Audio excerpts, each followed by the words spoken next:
Hi guys வந்துட்டாயா கழுவிக்கு மூக்கு வரத்த மாதிரி வந்துட்டாய். துரந்தர் படத்தை பார்த்துட்டு வந்து சோஷியல் மீடியாவை திறந்து பார்த்தேன். பாகிஸ்தான்காரன் பூரா சும்மா கதறுன்னு கதறலாம் இல்ல, கம்முன்னு தான் இருக்கானுங்க. தம்பி காமெடி வேண்டாம், நான் சொல்லிட்டேன். நானு காமெடி பண்ணாதன்னு சொல்லியிருக்கேன். நானு ஒப்பாரி சத்தம் பாகிஸ்தான்ல கேட்கும்னு காதை வச்சு கேட்டுக்கிட்டு இருந்தா ஊழ சத்தம் உள்ளூர்ல கேக்குது. அப்படி யார் அந்த ஊழ விட்ட உள்ளூர் கேஸ்னு ஒரு தடவை பார்த்துட்டு வாங்களேன். என்ன தேர்றாங்க? இன்னொரு நாட்டுக்குள்ள ஊடுருவி அவர்களை ஏமாத்தி வாழ்ந்தாருன்னா அவருக்கு பேரு தேசபக்தன். அங்க இருந்து ஒருத்தர் இங்க வந்துட்டானா அவனுக்கு பேரு உளவாய். நீ இங்க இருக்க வேண்டிய ஆளே கிடையாது. இறங்க சார் இருக்கணும், இருக்கவே கூடாது. இவர் தான் அந்த உள்ளூர்ல ஊழ விட்ட ஆளு. எனக்கு தெரியுது நீங்க எதுக்கு சிரிக்கிறீங்கன்னு. நக்கலு நம்ம நாட்டுக்காக உளவு பார்க்கக்கூடிய உளவாளிகளை எல்லாம் பெரிய தேசபக்தரா அப்படின்னு லாஜிக்கான சில கேள்வியெல்லாம் அண்ணன் கேட்டிருக்கிறாரு. ஸோ அதை பற்றி தான் இன்னைக்கு நம்ம இந்த வீடியோவில் பார்க்க போகிறோம். என்னடா இது, என்ன ரூட் எடுக்க செட்டிங் பண்ணி இட்டுன்னு வந்துக்கிறீங்களா?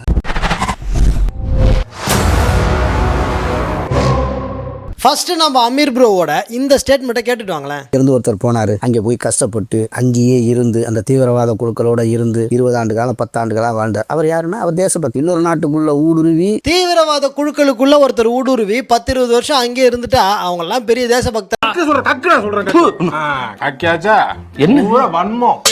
வன்மங்களை உள்ள வச்சிருந்தா உனக்கும் கெடுதல் எங்களுக்கும் கெடுதல். கக்கிட்டினா அவங்க பெரிய தேசபக்தரா இல்லையான்னு அப்புறம் பார்ப்போம். எந்த குழுவுக்குள்ள ஊடுருவுனாங்கன்னு நீங்க சொன்னீங்க? அந்த தீவிரவாத குழுக்களோட இருந்து தீவிரவாத குழுக்களுக்குள்ள ஒருத்தன் ஊடுருவுனா உங்களுக்கு ஏன் குத்துது? நான் அழுவலையா, கண்ணு வேர்க்குது. தீவிரவாதி கூட அவன் நாட்டுக்கு விசுவாசமா இந்தியா மேலதான் கொண்டு போடுறான். ஆனா இங்கேயே தின்னுட்டு தீவிரவாதி எவ்வளவு பாக்குறாங்க அப்படின்னு இப்படி ஊழ விடுறீங்களே. அண்ணன் எவ்வளவு லாஜிக்கா அடுத்த கேள்வியை கேட்கிறாருன்னு பாருங்களேன். இன்னொரு நாட்டுக்குள்ள ஊடுருவி அவர்களை ஏமாத்தி வாழ்ந்தாருன்னா அவருக்கு பேரு தேசபக்தன். இன்னொரு நாட்டுக்குள்ள பூந்து அவங்கள ஏமாத்தி வாழ்றாங்களாமா. வேணும்னா இந்திய உளவாளின்னு ஐடி கார்டு போட்டு கையில ஆதார் கார்டு கொடுத்து அனுப்புவோம். நீ கேக்குறத பார்த்தா நீயே சில்லறைய வாங்கிட்டு நீயே ரூட்ட போட்டு கொடுப்ப போல இருக்கு. அதுவும் ஏமாத்தி வாழ்றாங்க அப்படின்னு சொல்றதுக்கு அவங்களாம் அங்க போய் அரசாங்கத்தை ஏமாத்தி என்ன மெத்தப்பட்ட மீனா கடத்துறாங்க.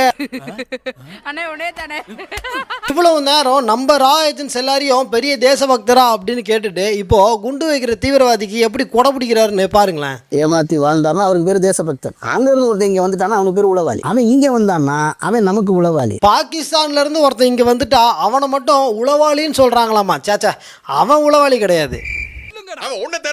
பாகிஸ்தான் எதுக்கு கஷ்டப்பட்டு ஆளெல்லாம் செட் பண்ணி இந்தியா உளவு பார்க்கணும்? அதான் ஃப்ரீ சர்வீஸ் கொடுக்கறதுக்கே இங்க நிறைய பேர் இருக்கீங்களே. சரி இருக்கா, சந்தேகப்பட ஆரம்பிச்சிட்டாங்க. இந்த அளவுக்கு அறிவையெல்லாம் வச்சுக்கிட்டு அண்ணன் எவ்வளவு சலிப்போட இங்க வாழ்ந்துட்டு இருக்காரு அப்படின்னு பாருங்களேன். இப்போ இந்த தேசபக்தி எப்படித்தான் நிரூபிச்சுக்கிட்டே இருக்கிறது ஒருத்தன். தேசபக்தியை நாங்க எப்படிதான் ப்ரூவ் பண்றது அப்படின்னு அண்ணன் ரொம்ப சலிச்சுக்கிறாரு. நீ எதுக்குன்னே ப்ரூவ் பண்ணோம்? பாகிஸ்தான்காரனை பார்த்து அவன் மட்டும் உளவாளியா அப்படின்னு ஜஸ்டிஃபை பண்ற, இந்தியன் ரா ஏஜென்ட்ஸை பார்த்து ஏமாத்தி வாழ்றவன் அக்யூஸ் பண்ற. இதுல இருந்தே தெரியல நீ எவ்வளவு பெரிய தேசபக்தர். இந்தியா விட்டு வெள்ளைக்காரனை விரட்டுறது முக்கியம் இல்லடா, உங்களை மாவாங்கிற பசங்களை விரட்டினா தாண்டா இந்த நாடே உருப்படும். அதுவும் எந்த பிரச்சனை நடந்தாலும் நாங்க ஆளா குரல் கொடுக்கணுமா? இது ஒரு அடிமை மனநிலை அப்படின்னு அண்ணன் ஓவரா சலிச்சுக்கிறாரு. அதாவது ஒரு சண்டை நடந்துச்சுன்னா முதல் ஆளா குரல் கொடுக்கணும். நான் இல்ல நான் இந்த பக்கம் தான் இருக்கேன். அது ஒரு அடிமை மனநிலை. ஏன்னா இந்தியாவில் நடக்கிற பிரச்சனைக்கெல்லாம் குரல் கொடுக்க சொன்னா அதுக்கு பேர் அடிமை மனநிலை. அப்போ இதுக்கு பேர் என்ன மனநிலைன்னு கொஞ்சம் பார்த்து சொல்லேன். காசாவில் போர் நிறுத்தம் தொடரும் வரை இந்த கூட்டணியும் தொடரும். பாலஸ்தீனுக்கும் ஈரானுக்கும் இங்க இருந்துகிட்டு ஹாட்டினை போட்டு அம்பு விடுவாராமா. ஆனா பகல்காம் மேட்டருக்கு வாயத்துறையான்னு சொன்னா மட்டும் அது அடிமை மனநிலை.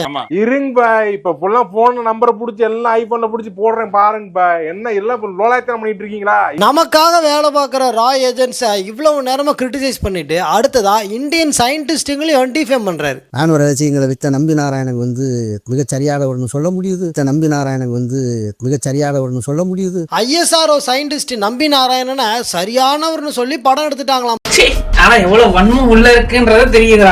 பின்ன திடீர்னு சயின்டிஸ்ட பத்தி எல்லாம் படம் எடுத்தா அவங்க பதட்டமாவத்தானே செய்வாங்க. நமக்கு இந்த டீச்சர் கர்ச்சீஃபை வந்து பாக்குற ஸ்டூடெண்ட் நசிக்கிட்டான் பிதிக்கிட்டான் 4 டைலாக் இப்படி படம் எடுத்துதானே பழக்கமே.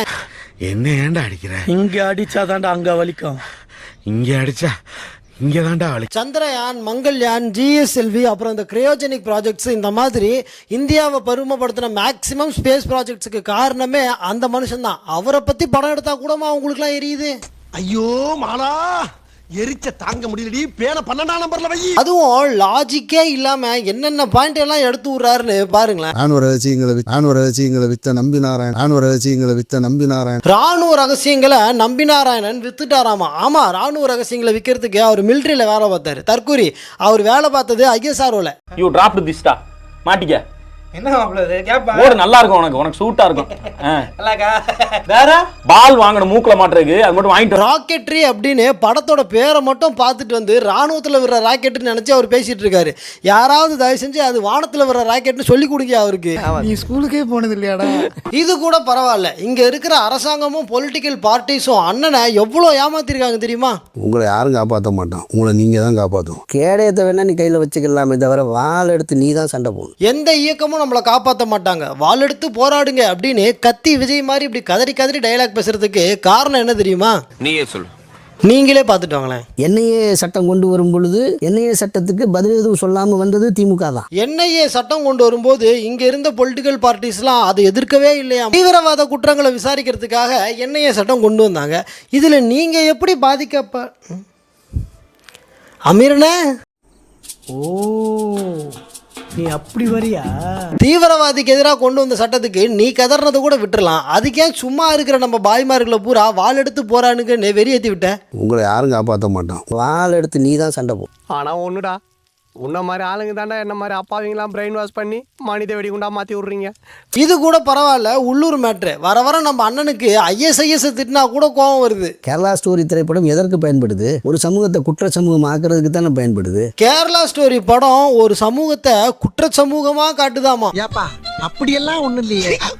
பாரு, இது நான் உனக்காக செய்யல, எனக்காக செய்யறேன். கமெண்ட்ரி அமீர்னே, உள்ளூர்ல கறி வெட்டுற நம்ம கரீம்பாயை பத்தி அந்த படத்துல எதுவும் தப்பா கட்டியிருக்காங்க? இல்ல நம்ம ஊர்ல செருப்பு கடை வச்சிருக்க சாதாரண சலீம்பாயை பத்தி எதுவும் தப்பா கட்டியிருக்காங்களா? இந்திய பொண்ணுங்களை பிரெயின் வாஷ் பண்ணி அந்த மாதிரி அடிமைகளா பயன்படுத்தக்கூடிய ISIS தீவிரவாதிகளை பத்தி அந்த படத்துல பேசியிருக்காங்க.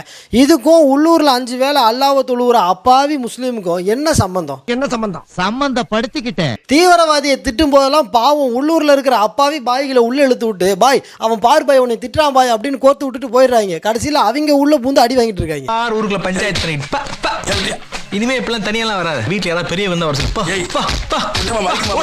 கேரளா ஸ்டோரி, துரந்தர், இதெல்லாம் இந்தியாவிற்கு எதிரான படங்கள்ங்கிற தோடையில் அவன் பேசியிருக்கிறான். நீ தான் இந்தியாவுக்கு எதிரானவன், நீ போதை மருந்து கடத்தனோட சேர்ந்துக்கிட்டு படம் எடுத்தவன், நீ போதை மருந்து கடத்தனோட சேர்ந்துக்கிட்டு பிஸ்னஸ் பண்ணுறவன், நீ போதை மருந்து மாஃபியா கும்பலுடைய தலைவனாக செயல்பட்டவன். நீ இதெல்லாம் பேசுறதுக்கு உனக்கு தகுதியோ அருகதையோ அமீருக்கு ஏதாச்சும் உண்டா? கேடு கேட்ட கேரக்டரை ஊடு கட்டி அடிக்கலாம் வாங்கலாம்.